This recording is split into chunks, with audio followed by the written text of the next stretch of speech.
No,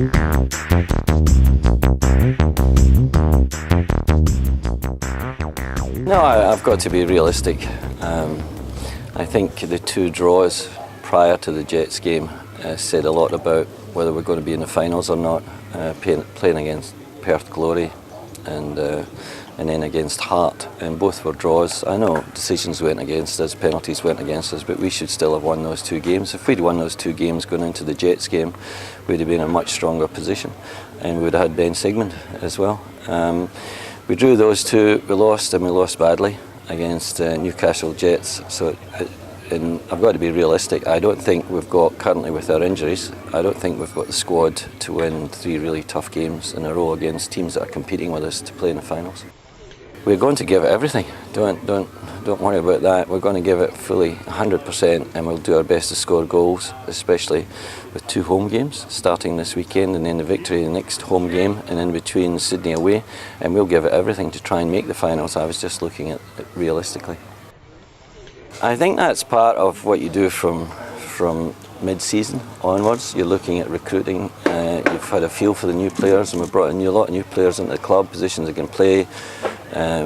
We've brought in a lot of fresh players, a lot of inexperience, but good quality. And I think to bring in another experienced player would be a good thing, and maybe a couple of others that are, regular players that could play regularly, and not a Redenton or Roofer who are 17, 18 years old. But those two are coming on leaps and bounds. All I'm saying is now maybe a bit more experience would add to our squad and be worthwhile, as you could see from the Jets game when the heads went down. Too many heads went down. Always people on the radar. I never talk about any prospective signings until we've actually signed them. There's lots of speculation, but there's no one close at the moment, but we're certainly looking hard, always have done. I think we've done pretty well. Albert Riera's just been terrific. Sean Timmins, we've got to look at him as well. What a good player he's been for us. Just not sure of the visa situation yet. The youngsters that come in, Jason Hicks, Roy Krishna, we're really happy with the boys we've brought in. The older ones, Leo Burdos, Paul Eiffel, where do they sit? Well, there's a few boys that we've got to the end of the year, look at our budget, look at the boys off contract and have a chat to them, and Leo's just had an operation, find out about his fitness, and Paul Eiffel. So they're a sort of secondary group that we look at.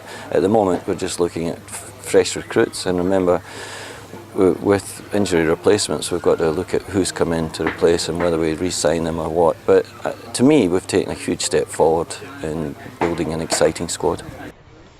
When it comes to signing players and dealing with agents, I'm never that confident, but we'll certainly try hard, and we're continuing to talk to him.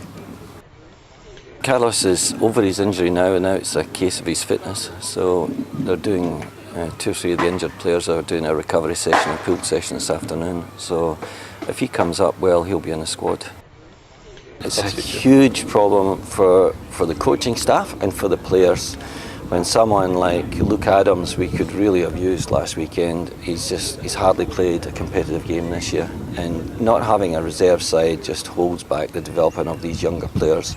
And I know our board are working with New Zealand Football to see what we can do in that respect, but we must have a competitive reserve team playing competitively every week if we are going to progress. Look how far forward the other A-League teams will be going, because they've not only got a youth team that they can draw from at any time with no stand-down period, up and down as much as they want, and that's over the summer period, and during the winter period they've all now got teams in the National Premier League.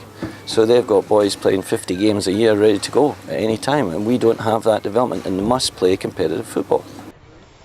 What I think is we've got a very strong squad, and our starting 11, given everyone available, is very strong. It's very good, and we've demolished teams. And if you look at the number of times I've been able to put out the strongest squad, it's not very often, and that's been the problem. And it's changing the back line continually in the midfield and getting the service up to the strikers.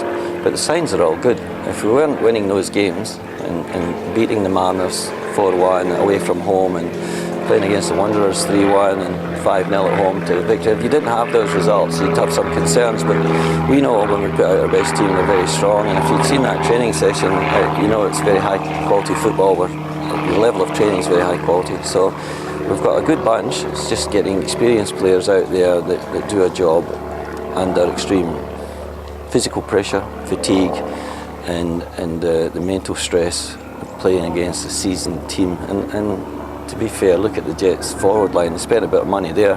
Heskey, Carney, Griffiths and young Taggart, who's the sort of top up and coming under 20 striker. So there's a bit of money there, and we had to juggle our back line, and once again Michael Boxall, and there's always a plane flying over as I'm trying to get a point across, but Michael Boxall's only played centre back twice this year, so disjointed, and that's the reason why those things happen. But as I say, strong squad.